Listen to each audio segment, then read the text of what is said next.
And I believe we're live. Yeah, I got this my face a little bit. Here we go. Always popping additional crap up here.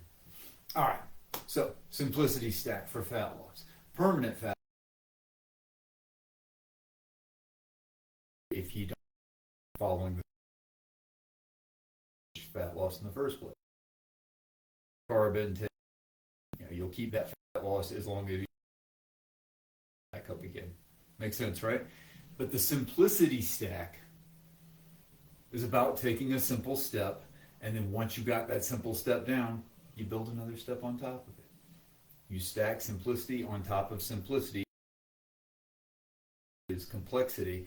But from your perspective, you get this one simple step down, and then once you got that, you take another step. It stays simple the whole way through. And simplicity can be as easy as several of the things I've mentioned, eating some more healthy fat. It can be as simple as moderate carb reduction. Those are good diet tips for getting you where you want to go. However, it could just be a basic of changing your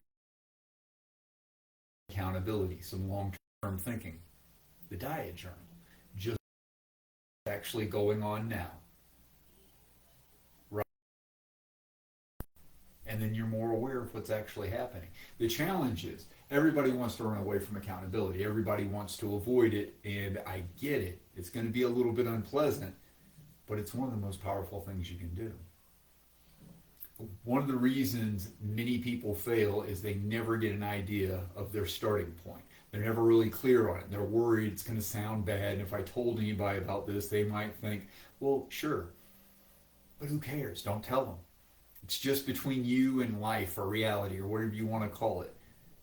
It's on you. It's just you being honest with yourself. So when you get there, when you actually start writing the stuff down, again, a little bit uncomfortable when you first started, and then it's just not a big deal.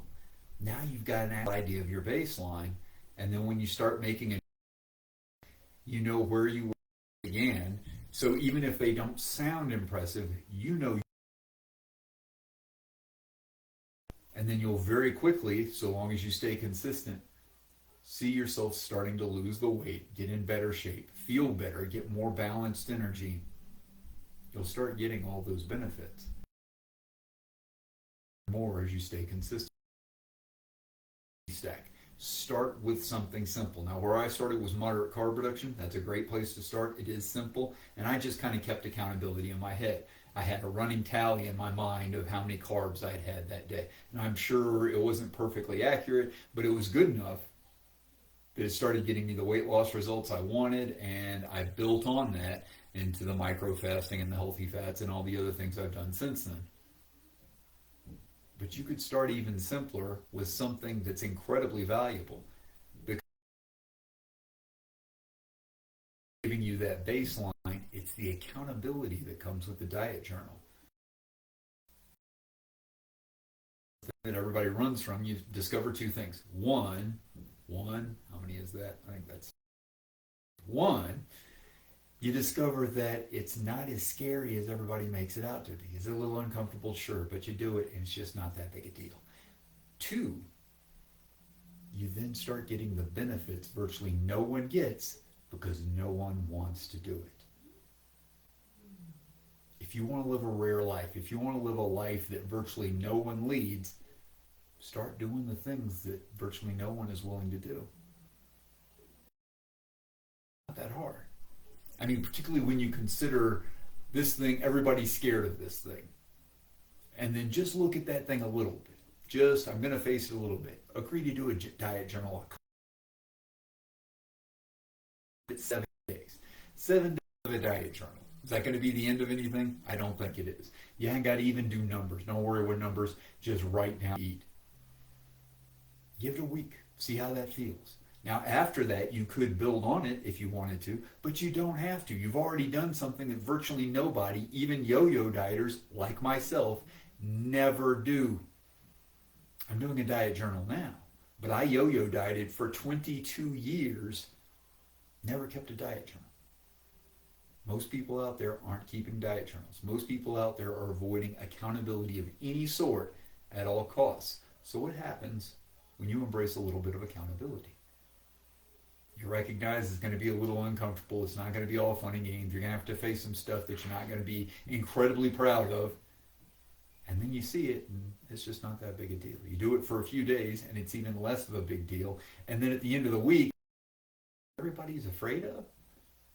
And look, I kept forgetting. I thought I was not eating that much or drinking that much sugar in my coffee, but I'm realizing I'm putting a lot of tablespoons in, and I'm doing it a couple of times a day. What if I just put 1 tablespoon of sugar in my coffee each time I have coffee? Try it out. Why not? Just see what the results of that one simple step are. I'm absolutely amazed at how powerful several simple things I've discovered are, and how almost nobody wants anything to do with them.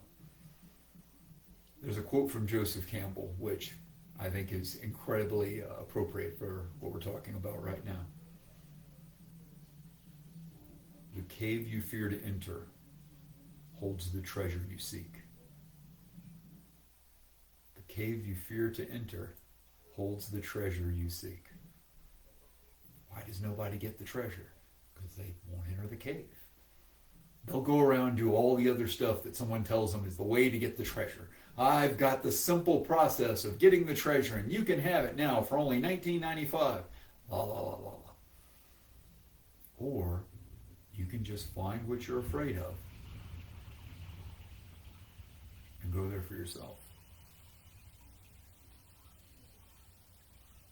I bet you'll be satisfied with the results if you do. I'm Ben Langley. Thanks for spending a little time with me today. We'll talk again soon.